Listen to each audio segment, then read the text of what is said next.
Some book don't end at the last page. They continue with us. This is one of them. I have been reading Tuesday with Morrie. It's one of those books people recommend because it's wise, but wisdom isn't what stayed with me. One sentence did.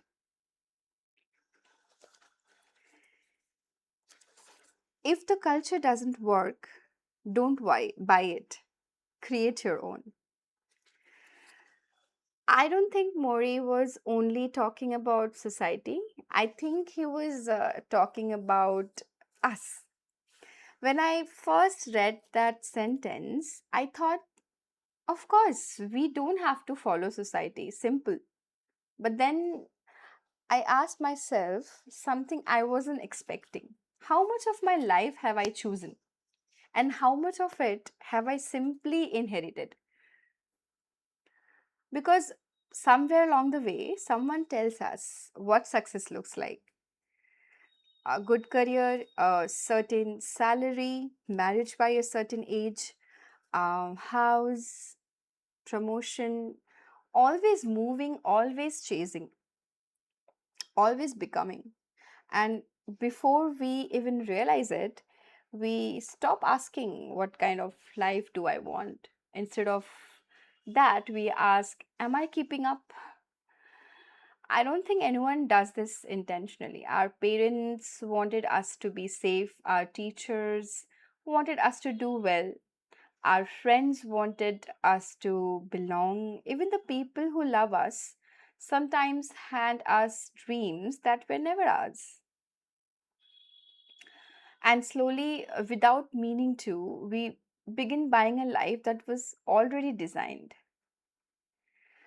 I remember something that happened a few years ago, not a big moment, just a quiet realization. I noticed that every goal I had could be explained to someone else. It would make sense, I mean, people would approve, but when I asked myself, does this actually make me feel alive? I didn't know the answer. That frightened me. I wonder if you have ever felt that way. Not unhappy, not unsuccessful, just slightly disconnected, like you're living your life well, but someone else's version of it. There's a line from another room we have already visited here on Tiny Soft Truth. Was I becoming myself or becoming acceptable? Maybe that's the same question wearing different clothes. And then I thought about this channel, Tiny Soft Truth. If I had followed what the internet says, I probably wouldn't be sitting here.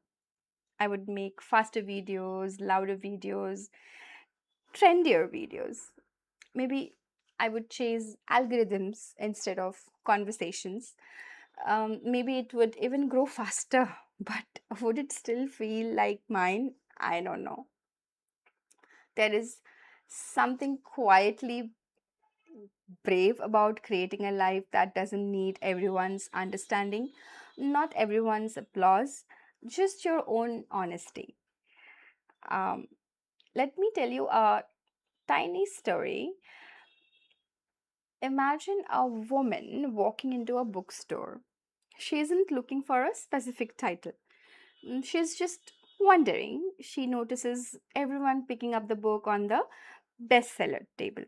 So she picks one up too. Not because she's curious, because everyone else seems to be. She buys it, reads it, finishes it, tells people she loved it. But months later, she can't remember a single page. Then one afternoon, she finds a small forgotten book on the lowest shelf. No recommendation, no awards, no hype. She reads one paragraph and suddenly she cries. Not because the book was objectively better, but because that book found her. Sometimes the quiet things are the ones that actually belong to us. I think lives are like that too. not every beautiful life looks impressive from the outside.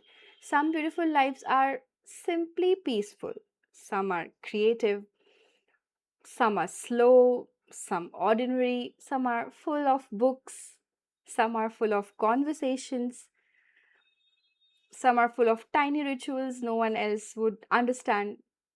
Maybe creating your own culture doesn't begin with changing the world. Maybe it begin with asking, what would my days look like if I stopped performing them? For me, tiny soft truth is one answer to that question. It's my way of saying this is the kind of conversation I wish existed. And instead of waiting for someone else to build it, I am trying to create it. Slowly, one room at a time. Maybe that's what Mori meant. Not to reject the world, but to be intentional about what you let shape you. So, tonight, before you sleep, I want to leave you with one question. If no one was watching, if there were no expectations, no timelines, no applause, no comparison, what part of your life would stay exactly the same? And what parts would quietly begin to change? Maybe that's where your own culture begins. Not all at once, just one honest choice at a time. Some books don't end when we close them, they quietly become part of the way we live. I think this is one of those books. A tiny soft truth for today, you don't have to buy every version of life the world is selling. Sometimes the life that fits you best is the one you are brave enough to create yourself. Until the next page.